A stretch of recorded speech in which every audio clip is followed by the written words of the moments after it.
Out of the shadows of the past, as from a faded tapestry of time's procession, slow and vast, I step to bid you bear with me, the while your fancy I engage, to look upon another age. An age when on the human tide the plumed wave of chivalry rose to its summit, sweeping wide across a nation's mighty sea. France never shone a brighter power than in this high, romantic hour. So come with me to France of old, to fiery days when hearts beat high, when blood was young and hate was bold, and sword crossed sword to do or die. For love and honor gloried then, and friendship reached its peak with men. Friends were friends in those brave days. Athos, Porthos, Aramis, aye, graved our hearts with a mystic phrase, bound our lives with a mystic tie. Come, stir your soul with our ringing call of all for one, and one for all. Come on! Come on! Come on!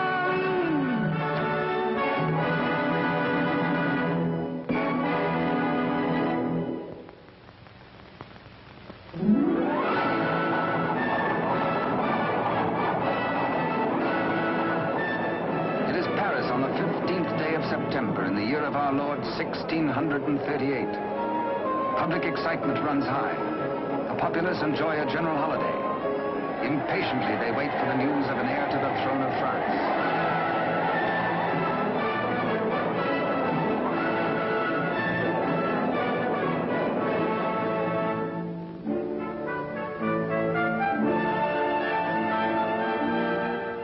His Majesty Louis XIII, King of France. Maintaining his royal authority through the wits of others, he is himself weak and vain, and lives in the oily smiles of a small circle of favorites. But the court is alive with intrigue. There are parties within parties, conspiracies beyond conspiracies, plots and counterplots.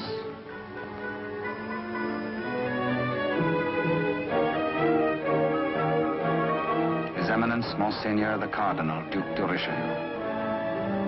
He is the greatest statesman of the day and manipulates the strings which guide the king. His is the real power, subtle, cunning, and often ruthless.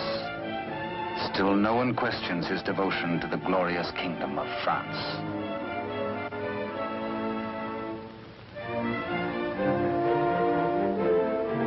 On this auspicious morning, the king pays a state visit to his queen. It is the custom for the sovereign and his courtiers to attend the expectant royal mother until his child is born.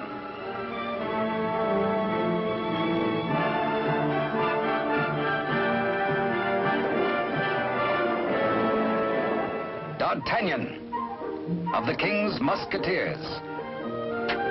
Relieved of his duties at court for the day, he hurries to the home of his sweetheart, Constance Bonacieux.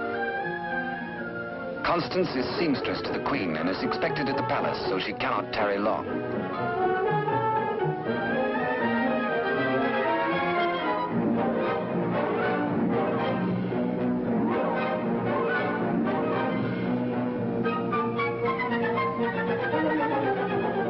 Even the most eager lover, by error, can sometimes kiss a miss, or miss a kiss.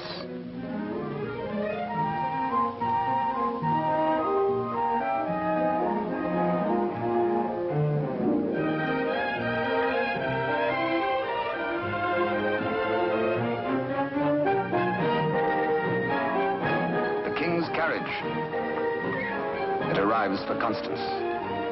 She carries an infant's layette in a crocheted basket for the Queen. One kiss, one caress.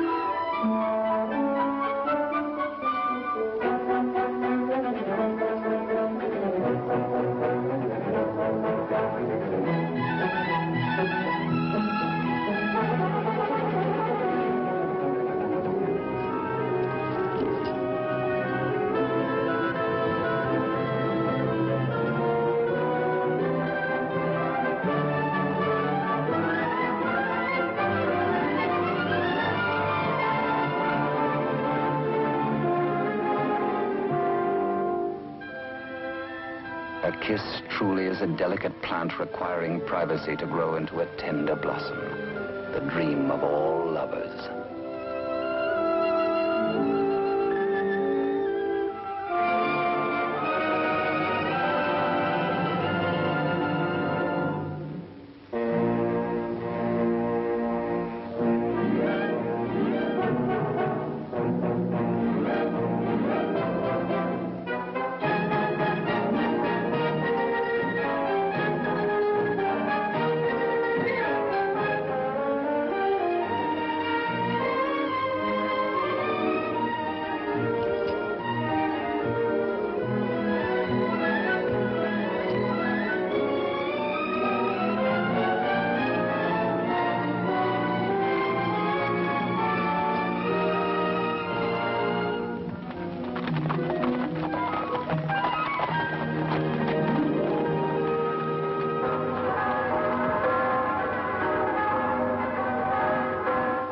The Cathedral of Notre Dame remind D'Artagnan of his friend and fellow musketeer, Aramis. He might be in danger. Aramis had threatened to continue his flirtations with the pretty owner of a roving, provocative eye, who unfortunately is married to an officer in the Cardinal's Guards. The guardsman naturally resents these attentions from this musketeer, but is restrained. Has not the Cardinal forbidden these duels with the King's Musketeers? Hola! Famous battle cry of the Musketeers. Instant help comes from the most fearsome steel in the kingdom. Huge Porthos, brave, strong, a King's Musketeer.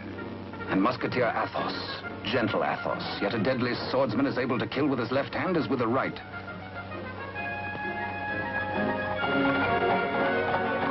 D'Artagnan!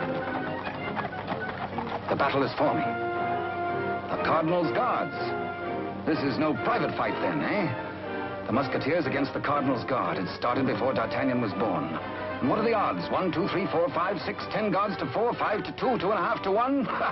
Too simple. Draw your skewer, Monsieur Half Guardsman. Let's measure half a point. On guard!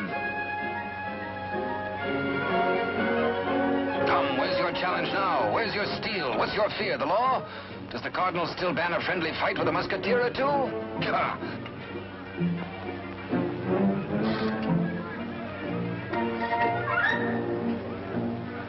Porthos, as always, is thirsty. He has capacity. D'Artagnan, with his quicker eye, has a more bountiful drinking source.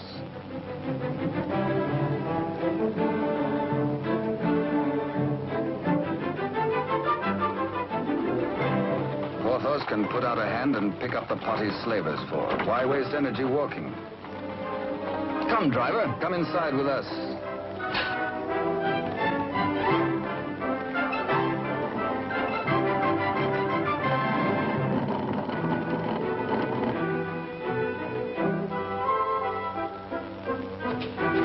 The old driver swears his wagon is damaged. His master will skin him. His horse is loose. He has a terrible wife. He has trouble.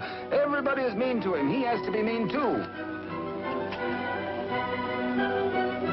Ha-ha! Now, take your temper out on me, good friend. Now, feel better? Now we can talk. I'll win you the price of your horse and more. Come, guardsman, I challenge you to game. This is not forbidden you.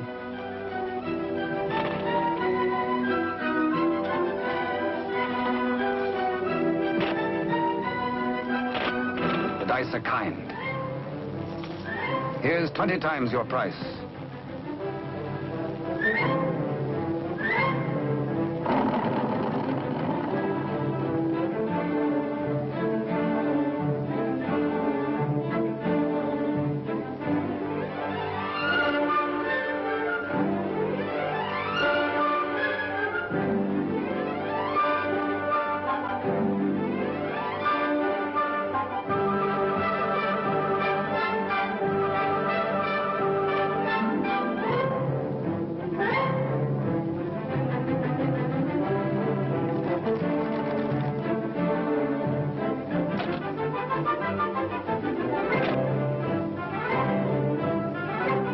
Luck riding high, D'Artagnan returns to the dice game.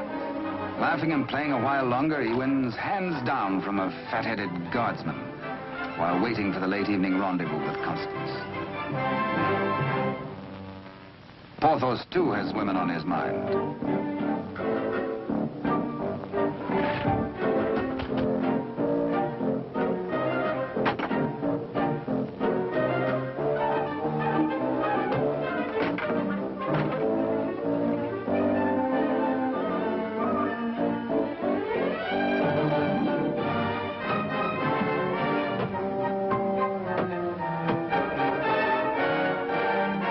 Starts the only battle the Musketeers ever lost in fair fight.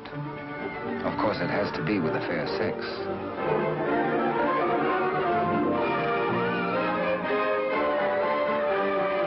For the first time in his life, a panic-stricken Porthos screams a terrified, "Hola!"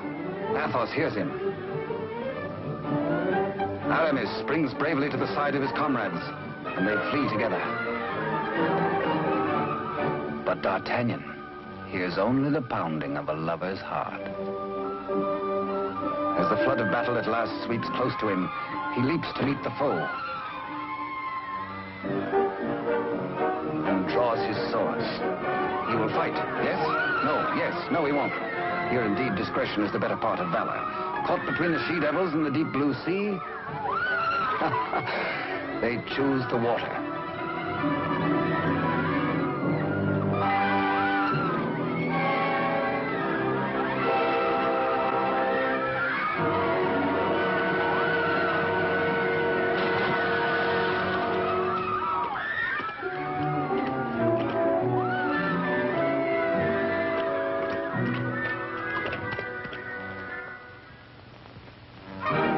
Next morning, the city is in ferment. The pressure beyond the gates is so great that the people are admitted to the courtyard.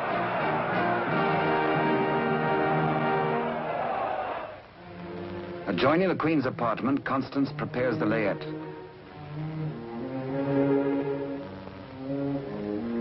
She is informed by Father Joseph, the Cardinal's trusted henchman, of the imminence of the royal birth.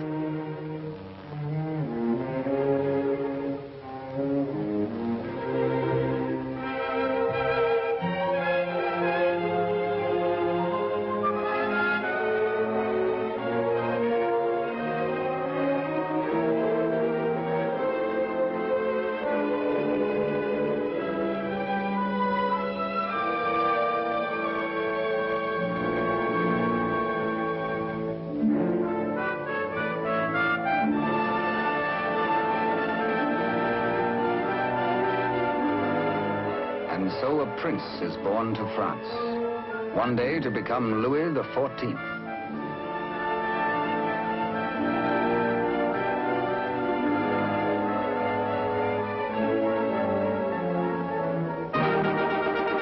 By ancient custom, his royal father presents him to the people.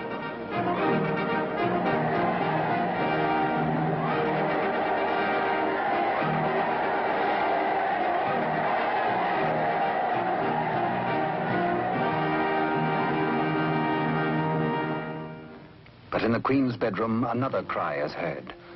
One of those rare turns of destiny. And Constance is the first to warn the tired, dozing midwife.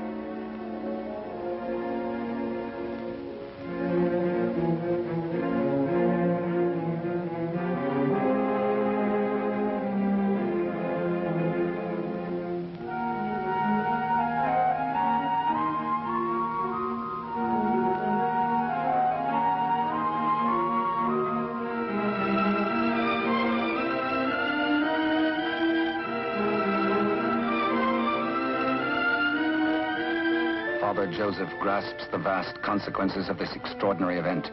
This news must be conveyed discreetly to Cardinal Richelieu before it gets abroad. He writes a message inside the wrapper of some medicine. He intends it for the Cardinal's eyes alone.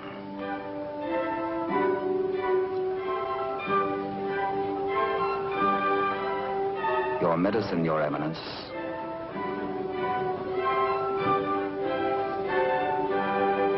Duke de Rochefort, conniving head of the most powerful faction in court, working always in self-interest against the king and cardinal, pretending loyalty to both.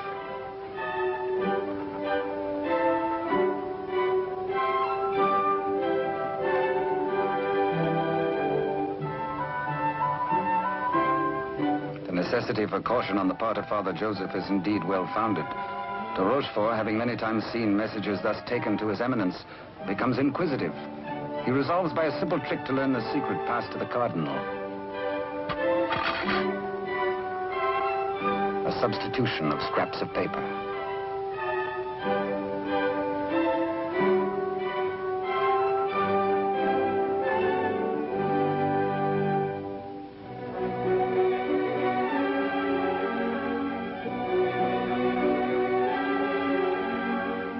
Cardinal realizes that enemies of the regime can do irreparable damage. 2 heirs to the throne. 2 rival parties of courtiers. More quarrels, more bloodshed.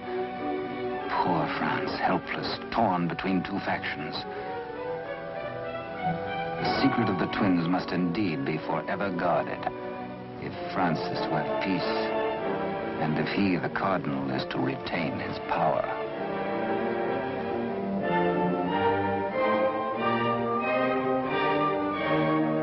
Pretender, this. A true prince.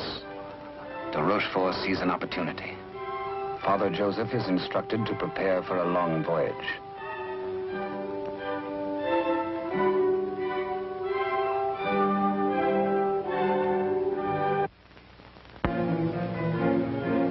The Cardinal has a plan. He sends a page to summon de Rochefort.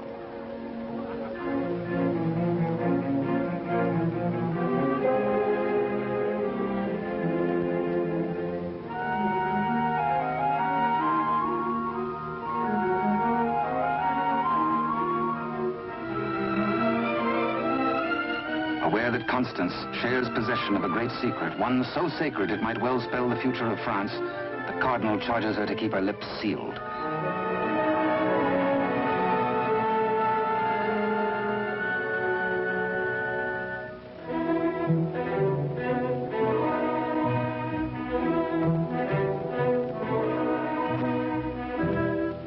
Richelieu entrusts the wily de Rochefort with Constance's safety.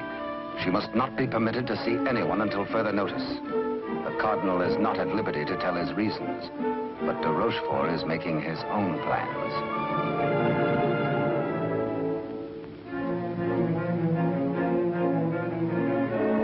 In accordance with the Cardinal's command, Father Joseph, accompanied by the midwife, secretly takes the twin away to the Spanish border.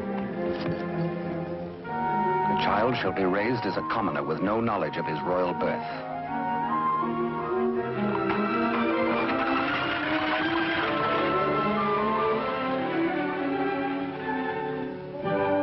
Meanwhile, in the great ballroom, the king holds a reception in honor of his firstborn. Had he known the cradle should have held 2 sons, he might have been less self-satisfied with the Cardinal's congratulations.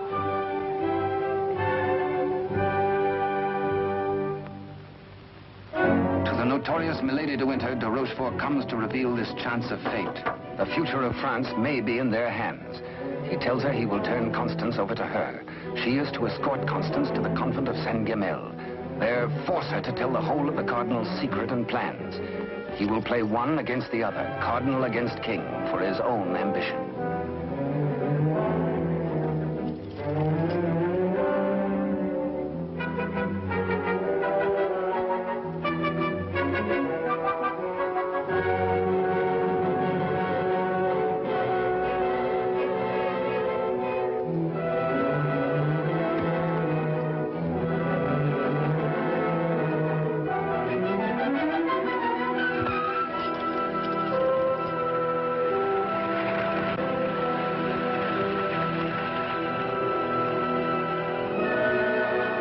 Constance to be...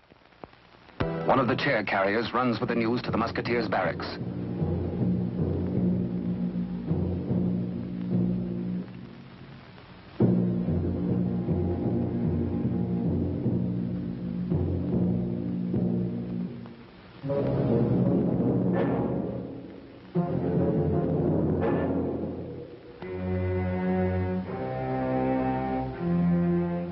D'Artagnan, wake up! Constance taken by force, by de Rochefort.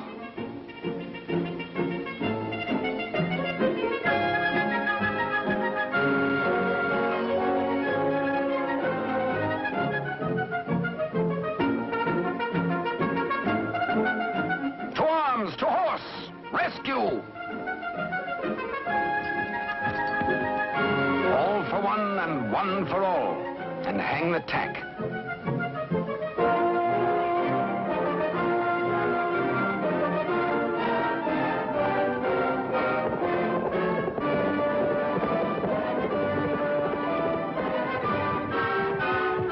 The wily cheat is in no mood to cross steel with this angry Gascon bent on justice.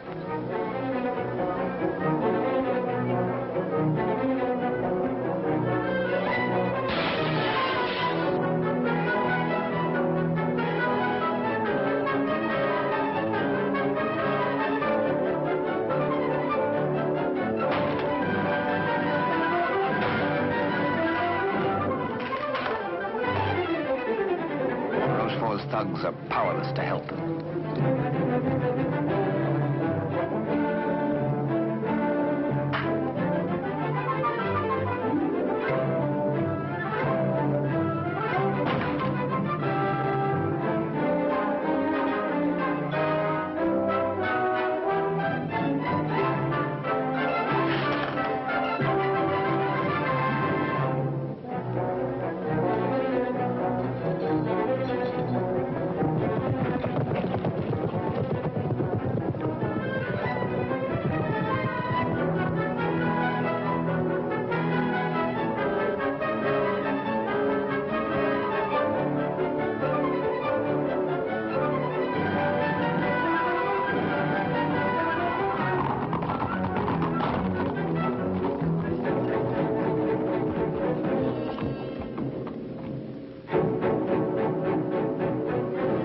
Rochefort is stubborn.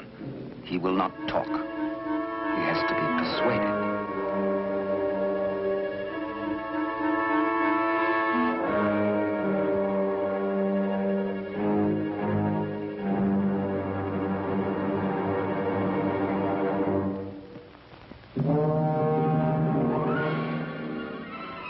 Probe goes on. Where is she? Where is Constance?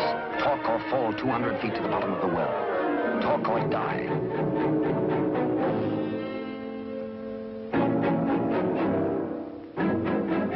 The Cardinal's guard look on, afraid to act.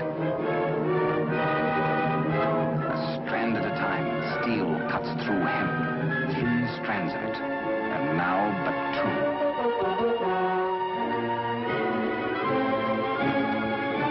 Now 1. De Rochefort breaks. The convent of Saint-Guerre.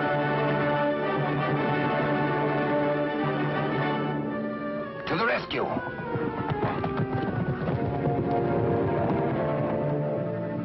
A stableman granted audience with the Cardinal tells of de Rochefort's trickery and capture and of Constance's abduction by Milady de Winter.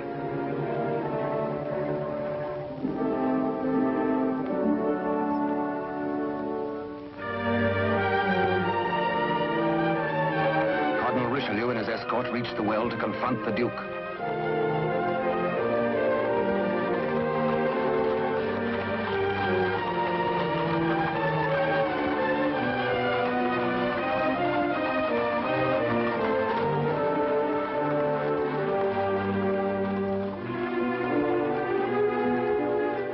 Accused, exposed, a nervous, bedraggled penitent.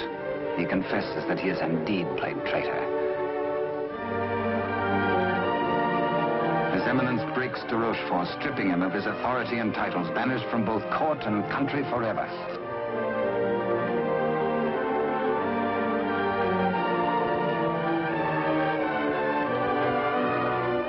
Fearing for the safety of Constance, the Cardinal speeds in pursuit of Milady de Winter.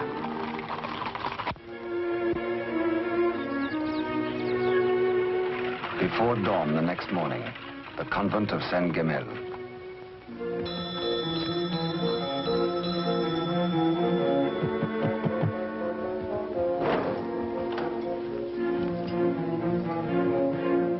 Milady de Winter assures the unsuspecting nuns her prisoner is an enemy of the state, to be confined to the convent on orders of the Cardinal.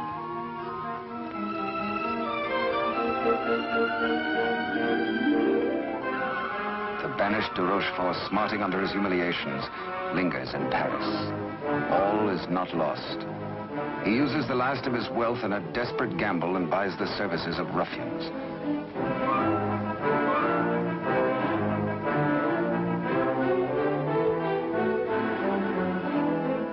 Pursue the Cardinal and assassinate him. Next, find D'Artagnan and his 3 Musketeer friends and put them to the sword.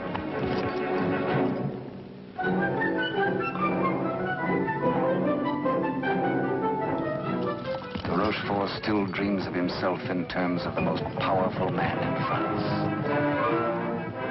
The path to power is open if Milady de Winter secures the secret from Constance.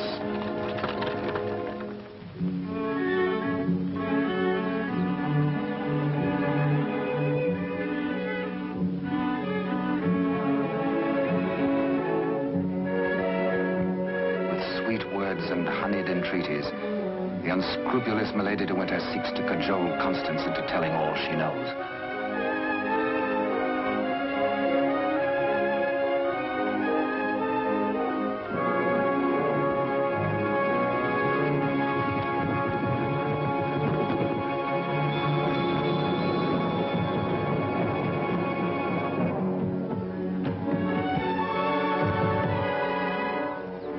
No, Constance Bonacieux is not here.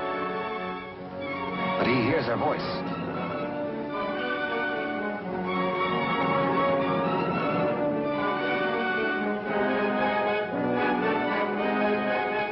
Hola! One for all and all for one.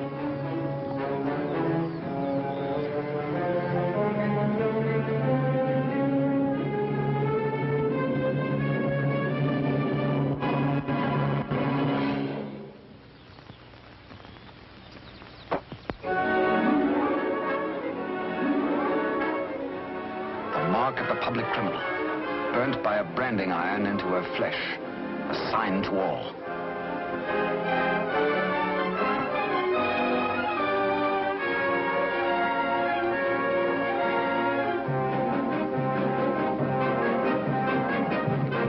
Exposed to Constance as a criminal, Milady de Winter is desperate. If caught thus in a second act of crime, by the laws of France, Milady must face public execution.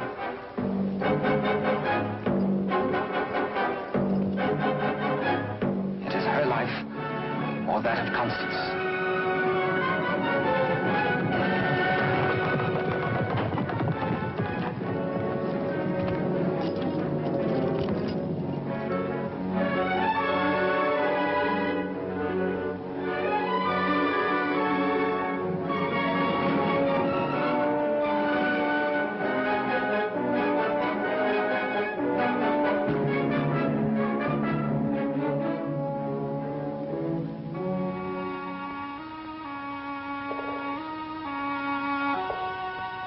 D'Artagnan hears Constance whisper that she loves him above all men.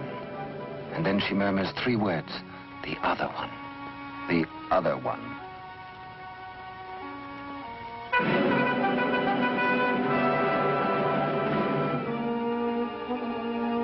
D'Artagnan strains to hear the faint pulse of her words, but Constance dies. The Musketeers take Milady de Winter to her punishment.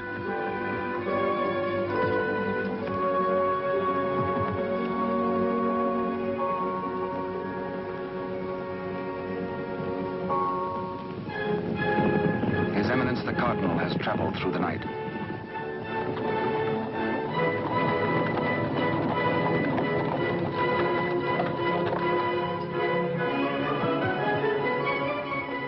He hears the dreadful news from the Mother Superior.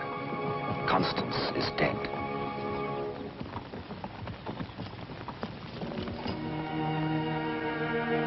Faithful, loyal Constance.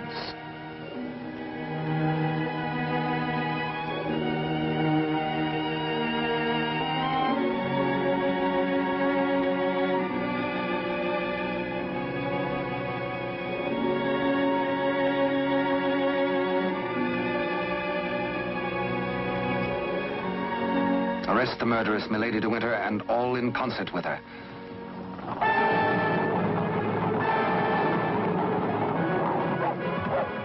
three musketeers, Athos, Porthos, and Aramis, enraged, take the law into their own hands and deliver the murderess to the public executioner and order her death.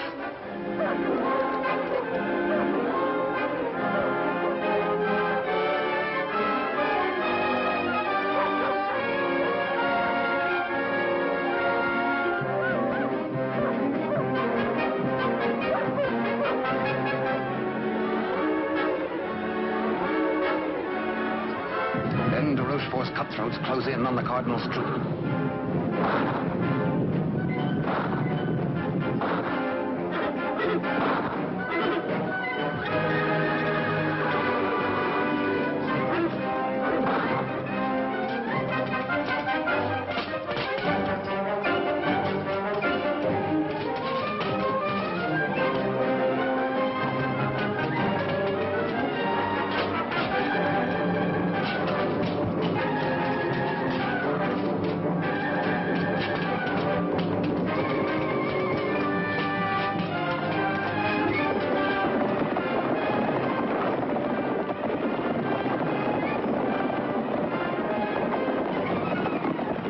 Some distance away, the musketeers are captured by their deadliest rivals. The Cardinal's Guard formally arrest the musketeers for continuing to take the law into their own hands. Disarmed, the musketeers are set against the wall for execution.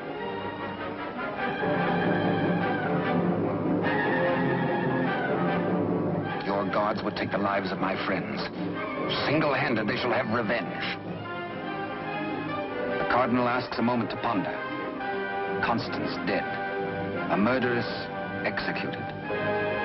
Enough blood has been shed. Now this strife twixt musketeer and guard shall end.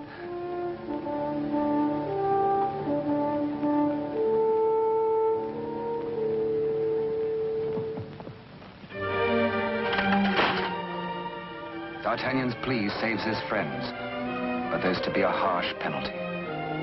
Richelieu's plan concerns the state, and these continuing disputes between his guard and the king's musketeers.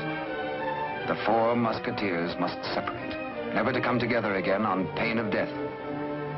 His judgment, oh, a sorry day.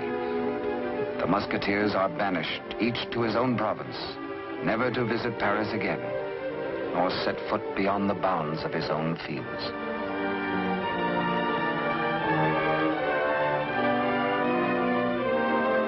As for you, D'Artagnan, a splendid soldier, reliable, devoted too.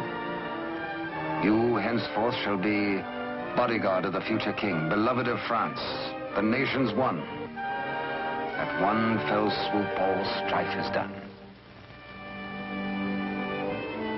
The musketeers prepare for their banishment. Godspeed, farewell.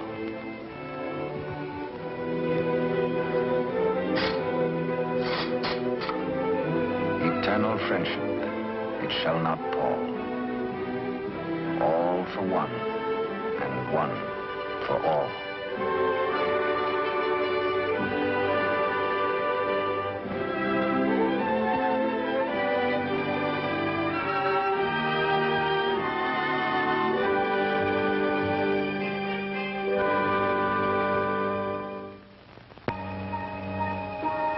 "5 years have passed. France is at peace. The infant prince grows to boyhood. Cardinal Richelieu, driven hard by the responsibilities of high office, lives in semi-retirement. And a royal father educates his son in courtly etiquette.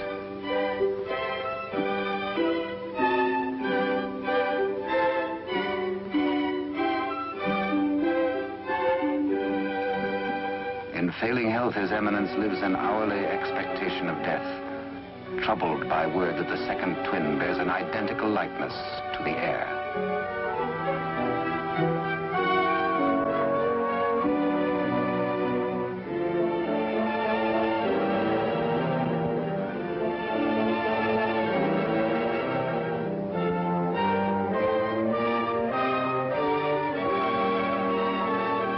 Dangers inherent are obvious and weigh heavily on the Cardinal's mind.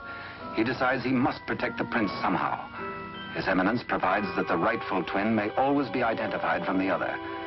With the aid of the court jeweler, he caused a gold doubloon to be broken. The smaller piece hangs on a chain around the throat of the infant prince. And its mate he places about the neck of Captain D'Artagnan.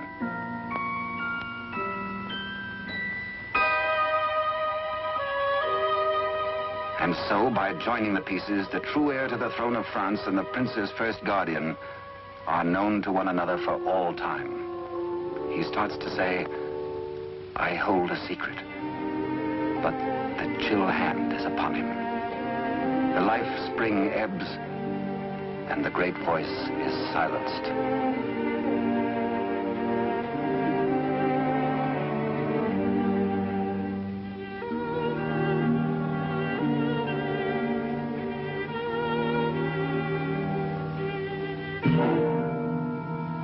A great statesman passes into history. The church loses a noble servant, and the ship of state is without its pilot. What was this secret that Richelieu and Constance shared? The other one.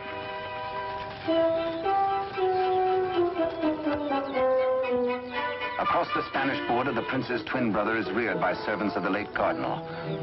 The banished de Rochefort, living nearby, holds the twin under his very eye. He bides his time. He has only to wait patiently for the proper day.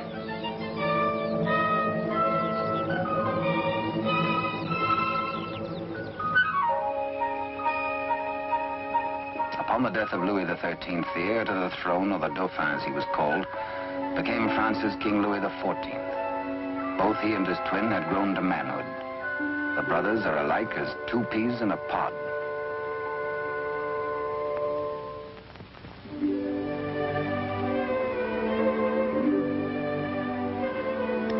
Years have passed and more since Richelieu bent his iron will to break the bonds that held us four. But Porthos, Athos, Aramis, I will ride once more. Once more we'll heed the clarion call of all for one and one for all.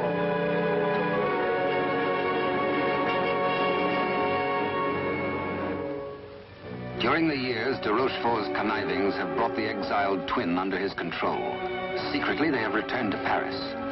De Rochefort has lavished upon the usurper the trappings of royalty, teaching him to copy even the handwriting of his brother, the king. Yet the quality of the spirit so generous in the king is replaced in the brother by hatred and viciousness.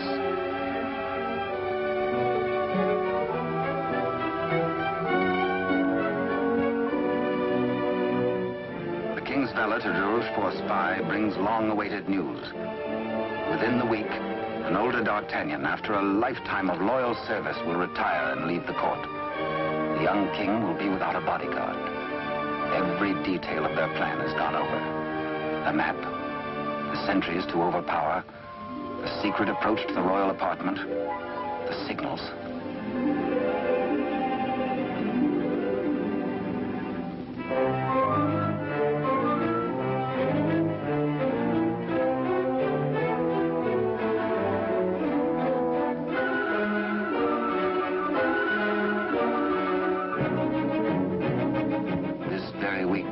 Tells the pretender, you will be His Majesty Louis XIV, King of France.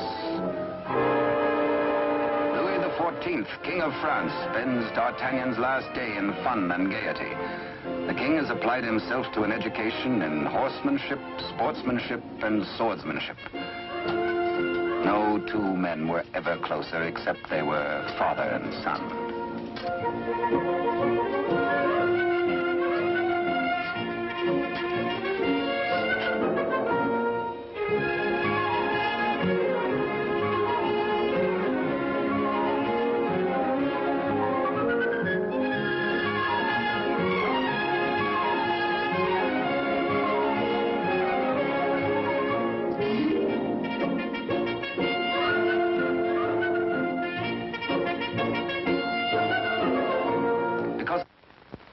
Early, D'Artagnan enters the royal bedchamber to bid the king goodbye.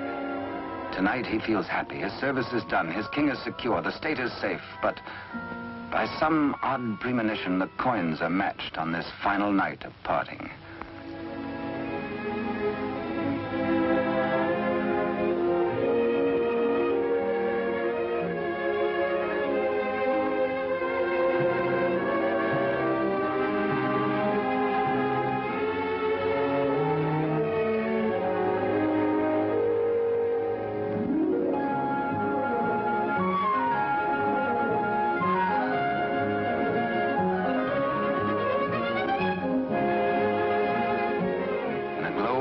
memories of a delightful evening with the king, Captain D'Artagnan arrives outside his lodging and is amazed to find himself beset by ruffians. Angrily, the Gascon plans his battle.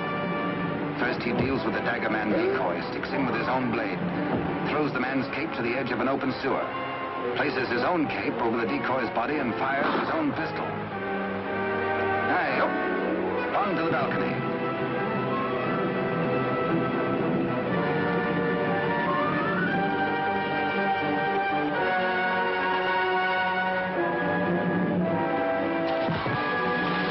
There, they believe, goes D'Artagnan.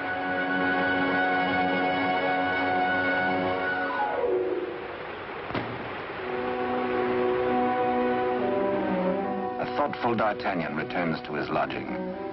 For a peaceful man to be waylaid on a city street is something new. He had spent the evening with his king. He reflects. Has the palace discipline been slackening too? Sentries were not where they should have been. His soldierly heart is disturbed for the safety of his king.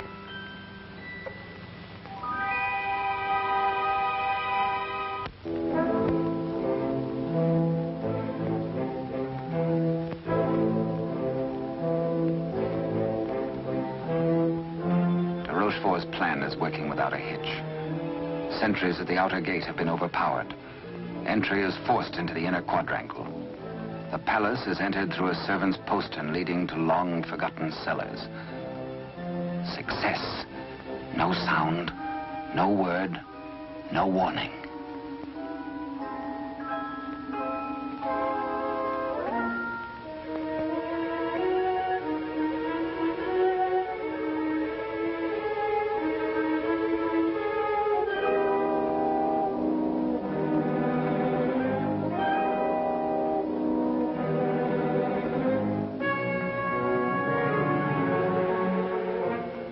The pretender waits impatiently below for the deed which will make him king.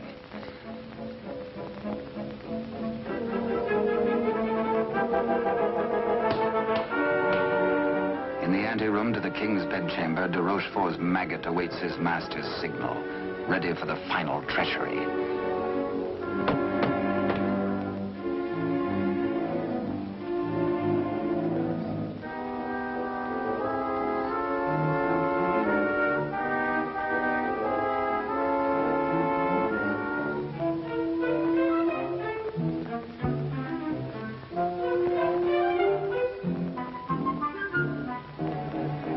And a little after 11 o'clock on this fateful night, in one tragic moment, France loses her rightful king.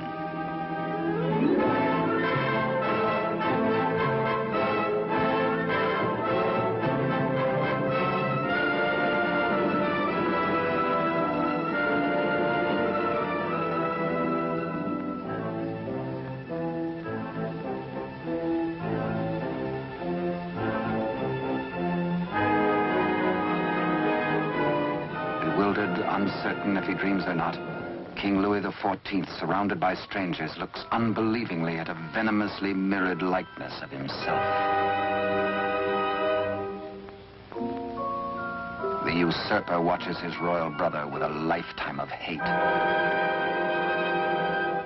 De Rochefort's plans have been cleverly checked and double-checked. He means to hold the true king a prisoner as a threat over the head of the usurper should he rebel against his commands. At de Rochefort's order, his cohorts strip the king of his night attire and in exchange dress him in the usurper's clothes.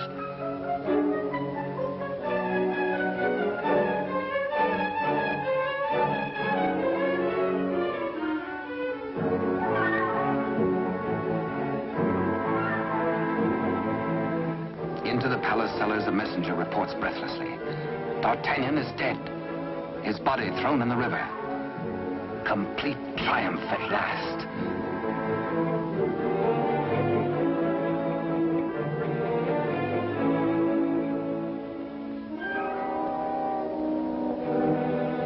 An iron mask, an invention of the devil. An iron mask, a prison within a prison, is placed over the head of the rightful King Louis XIV and locked at the neck, his countenance concealed from all men.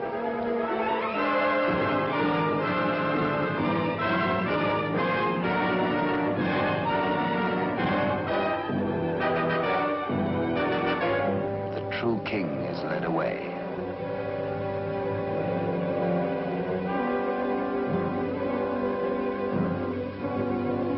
In the quiet of the royal apartments, the true king's bed is occupied by the usurper. Trusted servitors have been spirited away. The twins' lackeys have replaced them.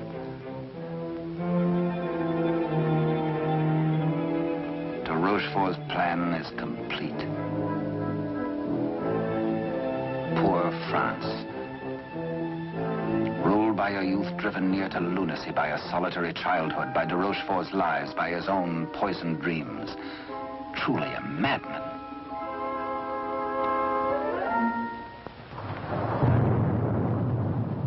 Suffering in human life is proportioned to human strength. When the young king, stupefied and crushed, found himself led a prisoner to a cell in the Chateau Sainte-Marguerite in the south of France, he fancied at first that death is like sleep and has its dreams. He believed himself to be a spectator, a palpable phantom of his own suffering. A torture the more terrible since it might be eternal. Eternal death. How can I have died? I am a king, yet not a king, enthroned upon a funereal couch. No. No, dear God, do not punish me who have done nothing. Why am I thus punished?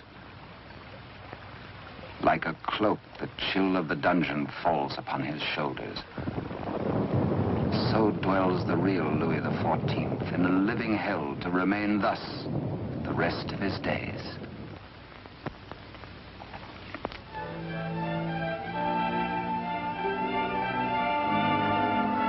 The Queen Mother, always restricted, prevented from seeing her son, determines finally to pay him a visit.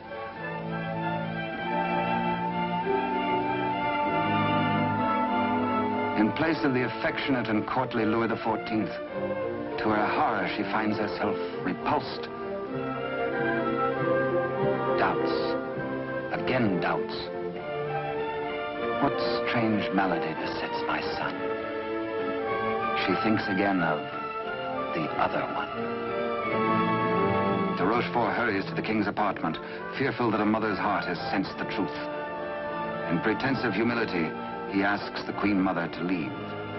Affairs of state.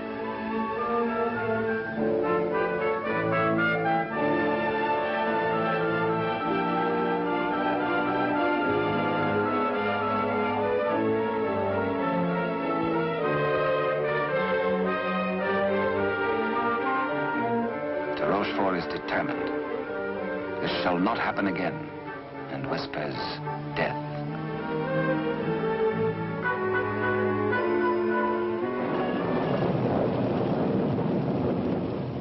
Day by day, night upon night, the prisoner prays for some way to get word to D'Artagnan. A heaven-sent fisherman hoves to.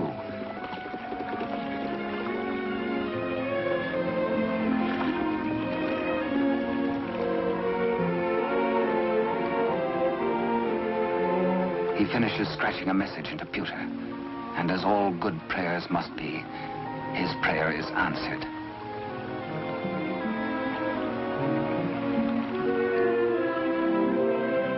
Militant mackerel are running, and then a catch, apparently from heaven.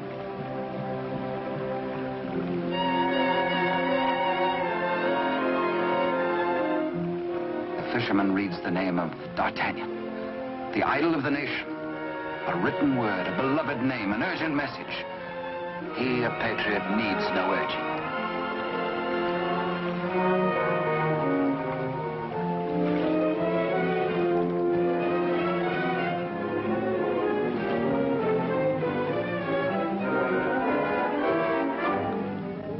Paris goes about its daily affairs, unaware that its rightful king languishes in prison, and the Queen Mother herself faces death as the humble fisherman hastens to D'Artagnan's home. D'Artagnan stays on in Paris, and to his hurt amazement continually finds himself barred from the court. Day by day, week by week, audience with the king has been refused him. The fisherman blurts his weird news. A story hard to believe. A lonely castle which D'Artagnan knows like the palm of his hand. A prisoner in an iron mask behind its bars. But the signature, An etching of a coin that fits his own exactly.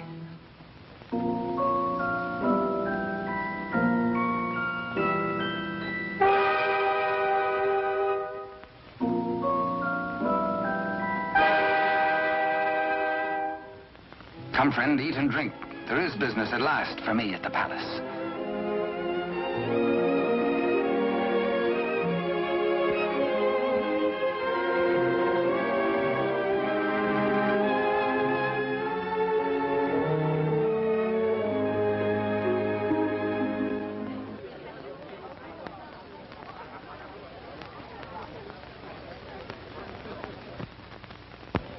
Threading his way through the perfumed route of the court's chattering idlers, D'Artagnan finds himself a stranger in a strange atmosphere.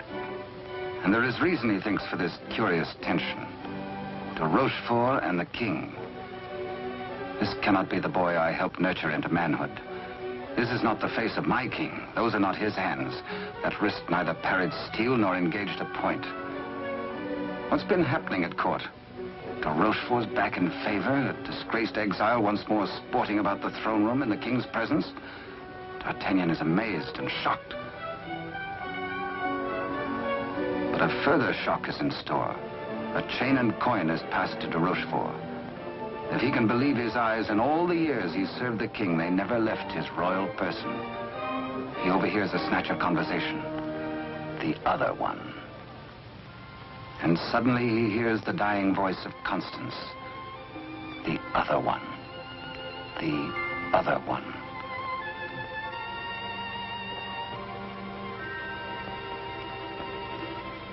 What did she mean? A message signed by the royal coin. A king, not a king. And a court alive with known traitors. D'Artagnan smells a rat. But a rat has seen him and gives warning. The palace guards are alerted. And all exits barred.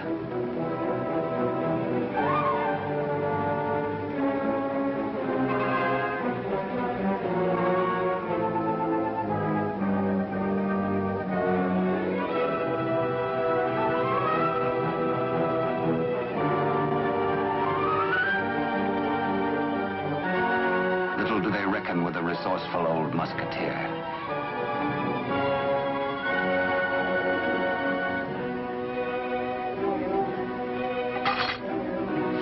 D'Artagnan orders a king's loyal troop to be hurried to meet him at the Chateau Sainte Marguerite.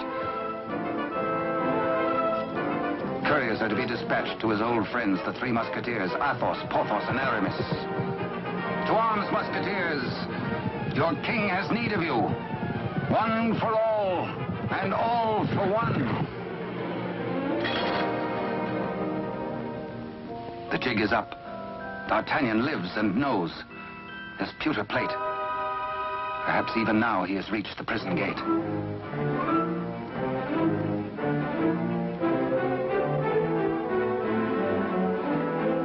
De Rochefort cannot believe his future lies in a common plate.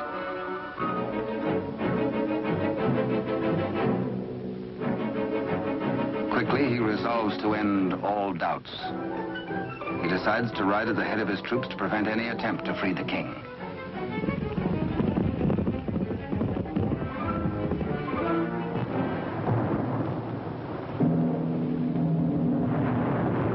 The puzzled D'Artagnan has reached the Chateau Sainte Marguerite, certain that his comrades will join him.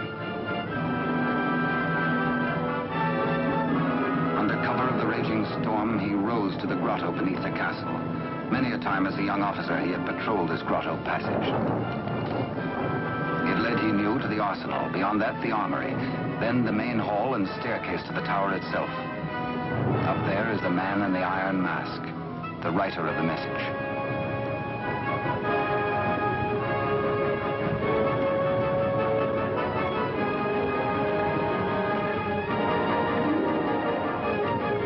Astonishment, D'Artagnan finds the entrance to the arsenal is newly walled.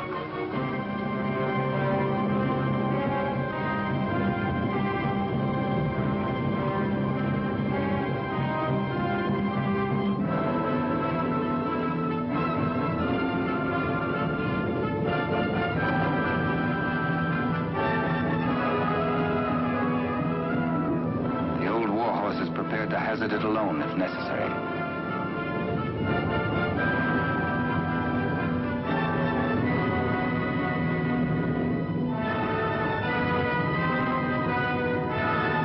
The fisherman returns to the opposite bank to await the arrival of help.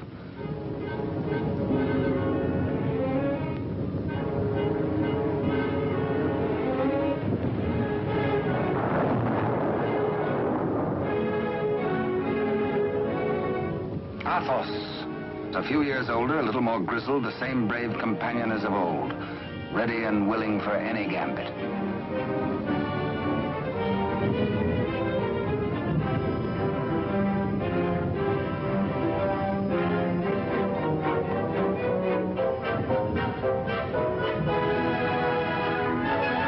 And now Aramis.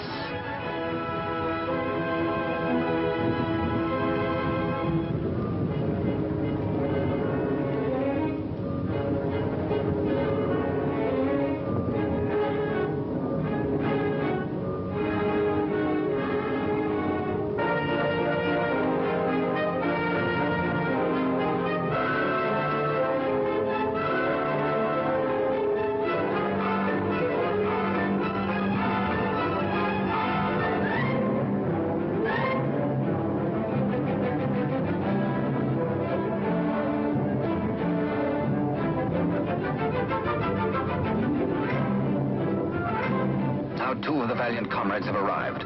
No time to wait for old Porthos, no time for explanations. There's a job to be done. Forward!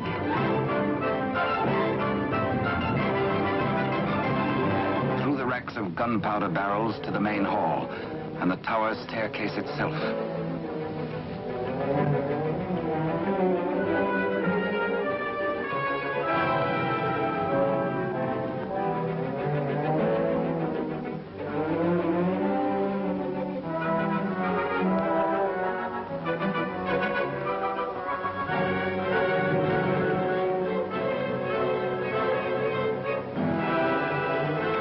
Prisoner, before your gullet tastes this edge, you bloated villain.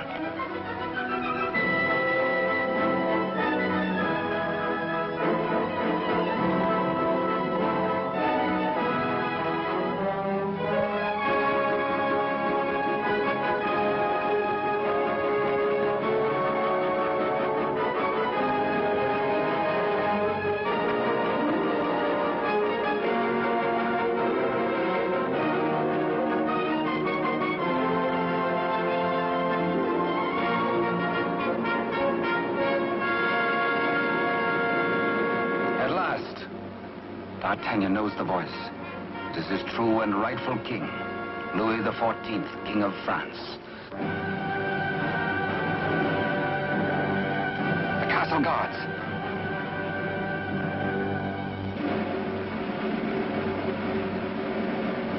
The challenge is met. Hola! The musketeers fight together again.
more eager on that account, and thirsty as much for the sight of his companions as for a little drop of blood.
All for one and one for all. These certain cherished friends that I shall wait for you. What good times we had together, eh?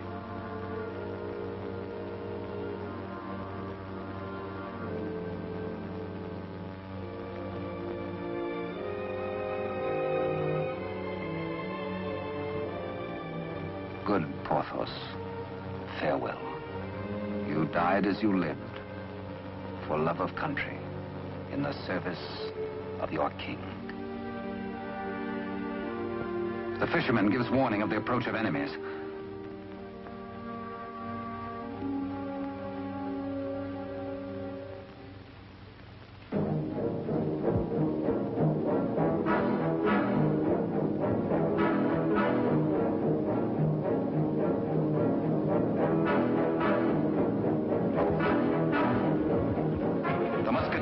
The king and gallop off to Paris. De Rochefort rides hard in a last effort to keep his house from crumbling.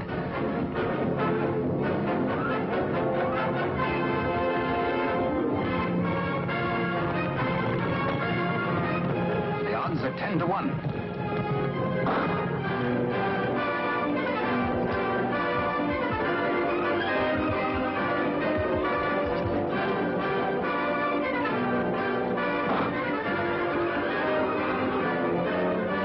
Majesty. On to Paris. Farewell, gallant Aramis. A traitor's bullet struck you down. Meanwhile, Athos crosses swords with de Rochefort.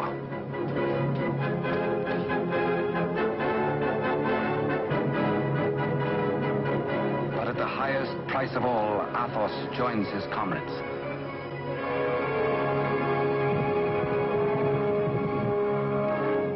Without knowing his own peril, the half-wit, half-king entertains his royal mother at a palace luncheon.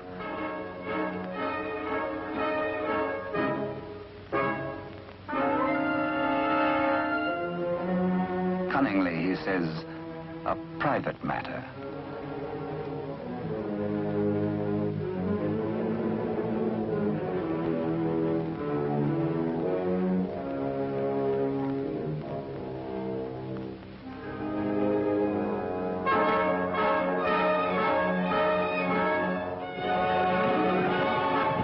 Troops from the palace, friends or foe? Friends. D'Artagnan breathes relief. The king is safe. God save the king!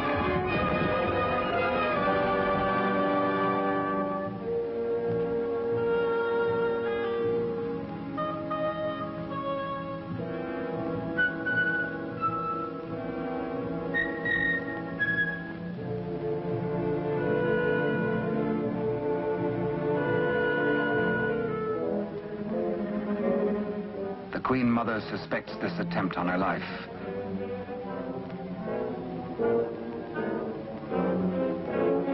The witch's brew, a subtle poison already responsible for many an agonizing death. Raise your glass, madam.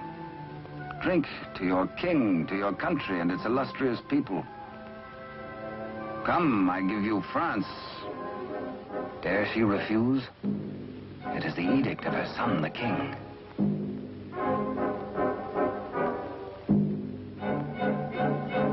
The toast, but a warning cry.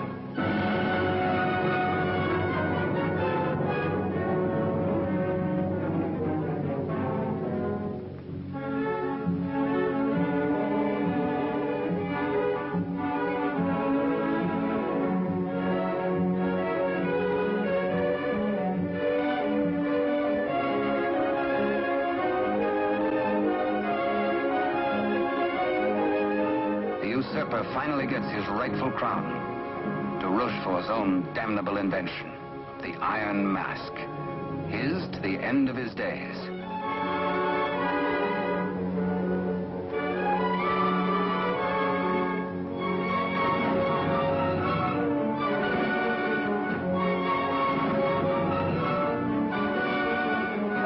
As D'Artagnan pours away the poisoned wine, the usurper takes swift, bitter revenge.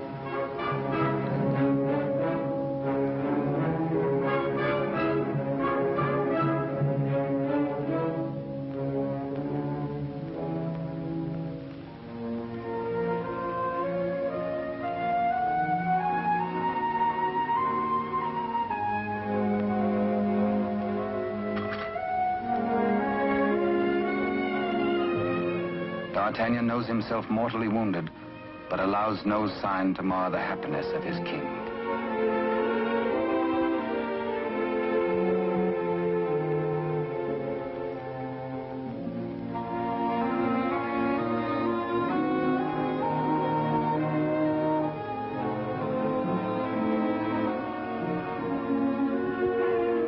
Blood, the weapon of the murderer, with crimson evidence on the blade.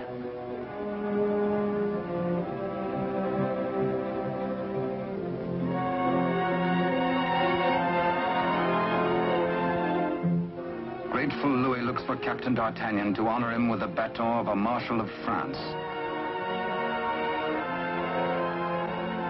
But where is the Musketeer?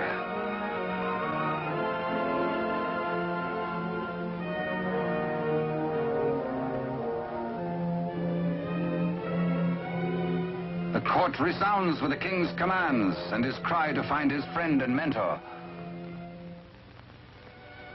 What a man may think when he knows of the approach of death is secret between himself and his maker. Perhaps the gallant Musketeer thinks most of his lost love, Constance, and of all the tender, lonely years kept warm by her memory. He dies in hope of faith that she might welcome him, that once again they might be one. How can they die, these bright ones? How may such energy, once released, be prisoned by earth or stone or grave? We die as we lived, say they, with life. And with life, how can there be death? Only remember us. Only open a little book and we shall always be with you. To ride a fine horse or to cross a sharp blade or carouse with a barrel or dally with a maid. Come one, come all.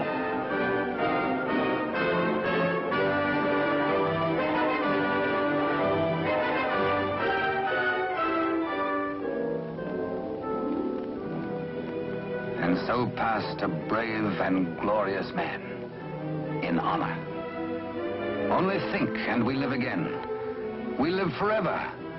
For with us, now as ever, it's one for all, and all for one. And thus it was in France of old, in fiery days when hearts beat high, when blood was young and hate was bold, and sword crossed sword to do or die, for love and honor gloried then, when life was life, and men were men.